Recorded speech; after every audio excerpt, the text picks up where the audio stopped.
Hello à tous, bienvenue dans cette nouvelle vidéo. J'espère que vous allez bien, même si je sais que le mois de janvier c'est toujours un mois un peu tristouné dans l'année parce que il fait froid, c'est la dépression post-fête, on n'a plus d'argent, on n'a pas envie de sortir de chez soi. Et d'ailleurs j'ai vu que lundi prochain, donc le 20 janvier, c'est le Blue Monday, c'est-à-dire que c'est censé être le jour le plus déprimant de l'année 2025. Alors je sais pas sur quoi il se base pour faire ce calcul, je sais pas si c'est vrai ou si c'est plutôt une technique commerciale, mais comment on va faire pour s'en sortir?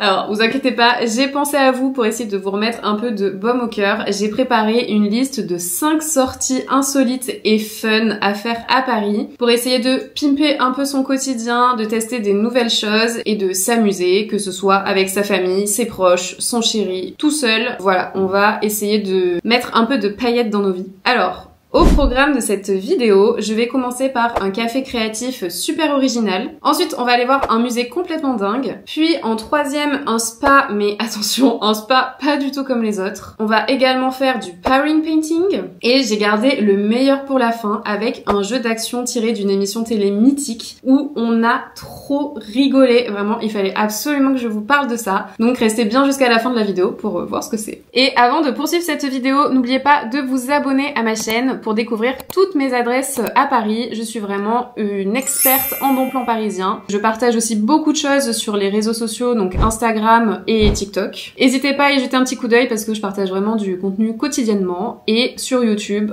je prends plus le temps de vivre en fait des moments avec vous et j'adore ça. Donc j'espère que ça vous plaît et abonnez-vous. Tout ça pour vous dire abonnez-vous. Alors je prends mes petites notes sur mon téléphone. Je commence en premier par un café créatif super original qui s'appelle Étagère Café. Et donc c'est un concept de café dans lequel tu peux bien sûr venir boire des boissons et manger des pâtisseries maison d'ailleurs qui sont très bonnes, mais aussi et surtout faire des ateliers do it yourself en même temps. Donc il y a plusieurs choix d'activités, on peut faire des créations de bougies, des objets en résine, de la peinture sur peau et autre chose qui s'appelle je crois de la linogravure mais je suis plus très sûre. Et en fait le prix de l'atelier varie en fonction de la taille de l'objet, ça commence à 15 € pour les petits objets et ce qui est cool c'est que si tu fais un objet qui coûte 35 €, t'as une boisson incluse dans l'atelier, donc ça c'est trop bien. Moi je l'ai déjà fait 2 fois, la première fois j'avais fait une bougie en forme de coquillage avec plusieurs strates de couleurs, j'aimais trop, et la deuxième fois j'ai fait un objet en résine, donc c'est une étoile de mer dans laquelle je peux poser mes bijoux, et j'étais trop fière de moi parce que vraiment les deux objets ils sont trop beaux. Il faut bien penser à réserver son créneau en ligne avant, donc tu restes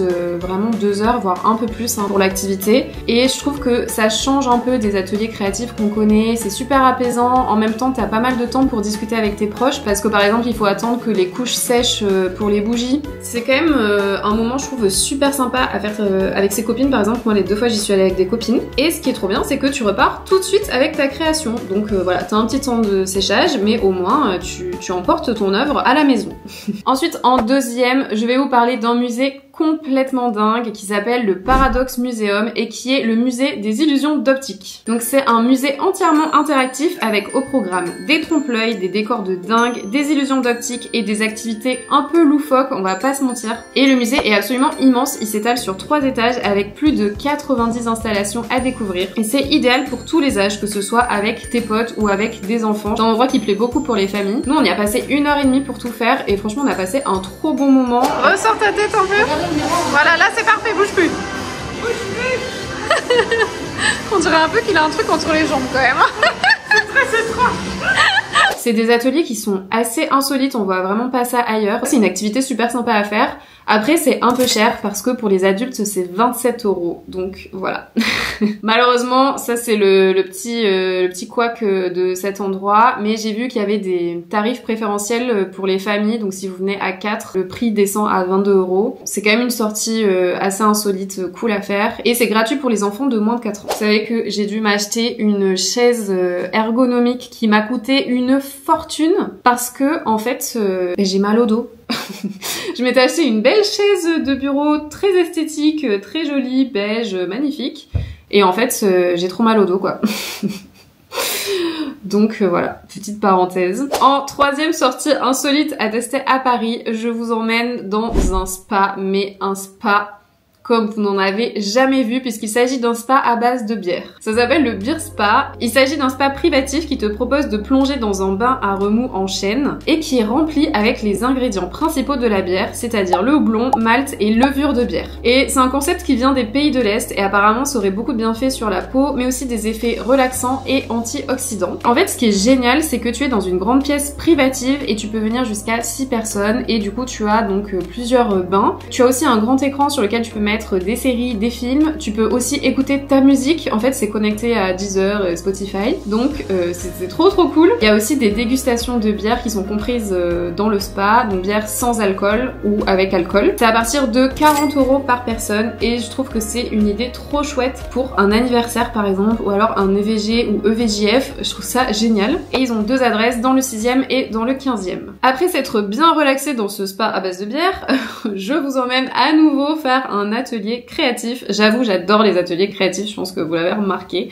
Là, c'est un atelier qui est très différent puisqu'il s'agit de powering painting. Qu'est-ce que c'est le powering painting? Donc apparemment, c'est un concept qui est déjà très connu aux États-Unis et qui vient tout juste d'arriver à Paris.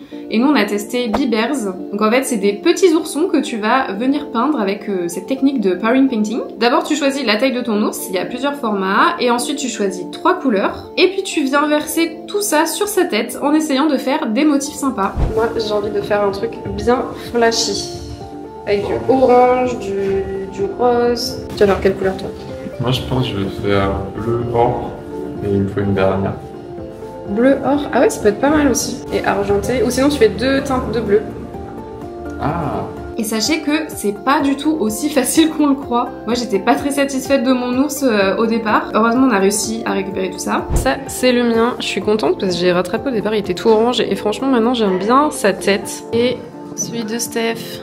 Une fois que c'est terminé, il faudra attendre quelques jours que l'ours soit bien sec pour pouvoir venir le récupérer. Je trouve que c'est un atelier créatif assez sympa, ça change et j'ai fait ça avec Stéphane qui lui est pas trop créatif et franchement il a passé un trop bon moment. Donc franchement on a adoré. Et je termine avec le fameux jeu d'action qui est tiré d'une émission mythique. Je vous présente Fort Boyard Aventure. Donc c'est un jeu d'action en équipe dans lequel tu participes vraiment à Fort Boyard.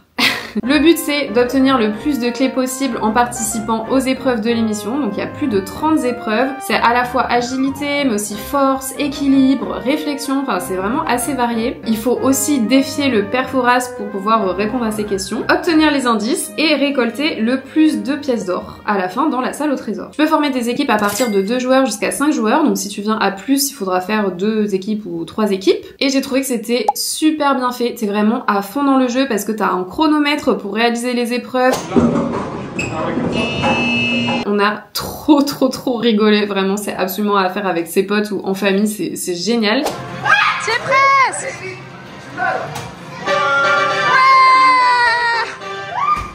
Ce que j'ai trouvé sympa aussi, c'est que à la fin par exemple dans la salle du trésor, nous on a été un peu nuls, on a mis trop de temps pour trouver le mot parce que si vous connaissez l'émission, vous savez comment ça marche.